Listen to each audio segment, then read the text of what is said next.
Hey, second graders, happy Thursday. I hope you're doing well today. It is a gloomy Thursday, but the weather's supposed to be looking nicer this weekend, so that's something to look forward to. Today's Thursday, which means tomorrow's Friday, and just to remind you, we are not doing our Zoom meeting today, but we are doing our class circle tomorrow at 2 o'clock. So tomorrow morning, I'll send you guys the link in Seesaw and also through email. And Cadence gave me a fantastic idea of what we should be doing for our class circle tomorrow. So we are going to be doing Pictionary tomorrow. So if you would like to do that, join us tomorrow and make sure you have a piece of paper or like a dry erase board, because you might get a chance to draw something for us to guess. So that's tomorrow. Also, tomorrow is May 22nd, which is also Lucas's birthday. So I'm super excited we get to celebrate that tomorrow. Maybe if he's at our Zoom meeting, we'll be able to sing him happy birthday. That would be fun. All right, let's move over to Penelope Peabody. She is lost again. Let me read you guys the clue. I'm having a marvelous time in the southern USA. When I asked a police officer where I was, he told me I was in the Palomito state. I told him that Palomito is a type of tree, not a state. How unusual. A police officer who doesn't even know the name of his own state. According to the street signs, I can travel to Columbia, Charleston, or Myrtle Beach in this state. I am lost. Which state am I in? All right, here's your clue. One last time, and you can see Bennett reminded us that Penelope needs to be wearing her mask, so I added that for her. All right, so get me your guesses, because tomorrow I'm going to tell you which state she's in and give you a new clue. The people who have gotten it correct so far: Lucas, Bennett, Weston, my mom, and Marley. So if you think you know and your name's not on here, send me a message and tell me what you think. All right, we are going to continue in The One and Only Bob. We're about a little bit more than a quarter of the way through. And this next chapter is called The Shelter. I know our route to Ivan and Ruby by heart, and I can't help tugging a bit, even though I'm not supposed to. It's been a couple days since I've seen my pals, and I need my friend fix, like I need air and water and belly rubs. We don't live far. Down to the end of the street, around a corner, good news source there, and then a few more blocks. Here he is, walking. Looks like he's on his way. When I walk Julia, well, okay, I suppose it looks like she's walking me, but I beg to differ. There's a place we pass that always makes me jumpy and bummed. It's the animal shelter, and I know it's a good place, a space for pets who don't have a safe home of their own. When I was abandoned on the highway, just a few weeks old, a nice cage with a soft towel in it and a bowl of fresh water, well, I would have given just about anything for that. Still, when I walk by and hear all those desperate barks and meows and squeaks, it gets to me. Sometimes having great hearing is a pain. Thing is, I realize I have a home, and a gang in there doesn't, and I try not to think about stuff like that, you know? I mean, it's not like I can do anything about their tough breaks, right? And in fairness, maybe those animals aren't like me. I've always been a resilient, hardworking sort. Maybe some of those guys even made their own bad luck. Don't get me wrong. I try to be a nice guy. I do what I can to make the world a better place, sure. Chat with the guinea pigs, lick the strawberry jelly off Julia's hand, do my wag and dance when the rents come home to make them feel good. You scratch my back, I scratch yours. But it's like I said before, you gotta look out for numero uno. Guess that's why the shelter harshes my mellow. It's just, I'd rather not have to hear those guys every time I walk by. Makes me sad. Reminds me of the bad old days. The next one is called Drulius. I know this guy back when I hung out at the mall with Ivan and Ruby. Nice dog named Drulius. He's a basic mutt, maybe some lab and golden in there somewhere. He'd done some hard time at a couple shelters. One of those dogs, who has seen more than his share of bad stuff, and the world can throw at his way. One of his ears was bitten off. Scars, a limp.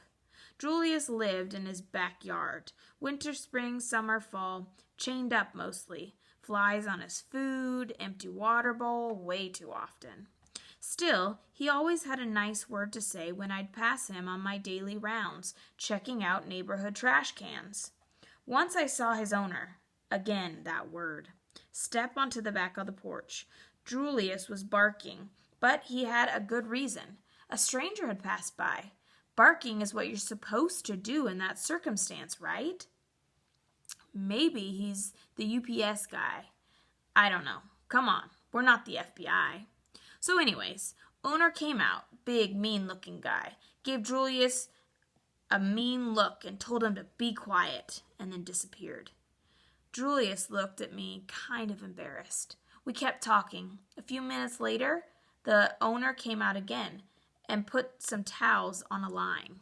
So that means sometimes people don't have a dryer, and if they don't have a dryer, then they'll take their clothes out of the washer and then they'll go hang them up outside on a line, and they hang it up with like little clothespins and they'll just air dry them. So that's what he's doing. Julius headed over, tail between his legs, cowering, saying, "I'm sorry, I love you, I'm yours," with his whole dog being. The guy completely ignored him and headed back inside. "He's having a tough time," said Julius, when the guy was gone. "He's mean," I said, because subtly is not my strong point. "No, he loves me, he does. He has a funny way of showing it." "Human," said Julius, licking a sore on his leg. "You know how they can be." "Do I ever? But we gotta stay true. We gotta love 'em. We gotta forgive 'em." I thought about that. Thought about it a lot. "Why, though?" I finally asked. "Why do we have to forgive them?" Julius looked shocked and then confused, as if he just asked why cheese tastes good. It just does. "That's the way it is," he said. "That's what we do, Bob." I started to reply, but I managed to hold my tongue, which is not easy for me. It's a very long tongue with a mind of its own. There was no point in making Julius feel worse than he already did. Later that morning, I found half a turkey sandwich. I gave the whole thing to him. Well, okay, I had a taste first, but still. The next one is called forgiveness.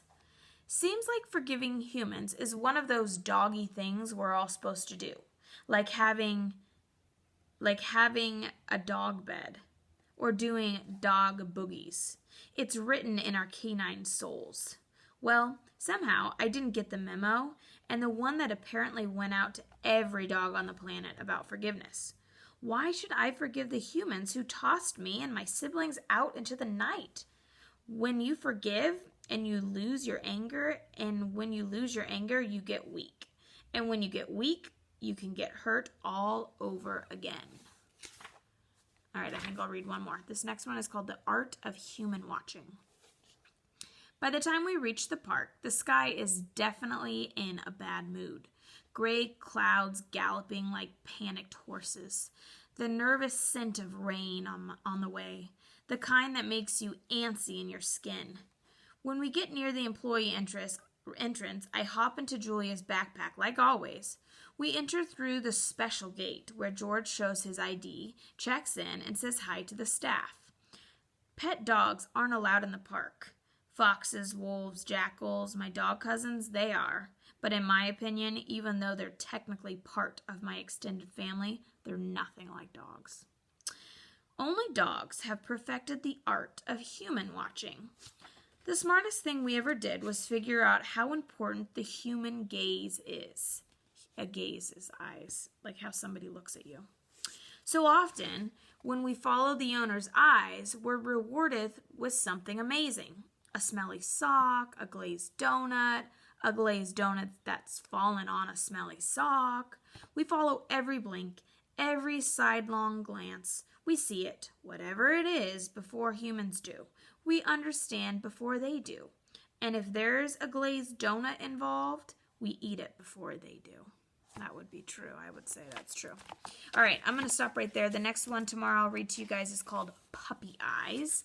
And I don't know about you, but I really want to be introduced back to our two friends, Stella and Ivan. So hopefully we'll get to hear about them tomorrow and see how they're doing in the one and only Bob. So have a great night, and I will see you guys back here tomorrow. Hopefully I'll see you at our Zoom. Bye, guys.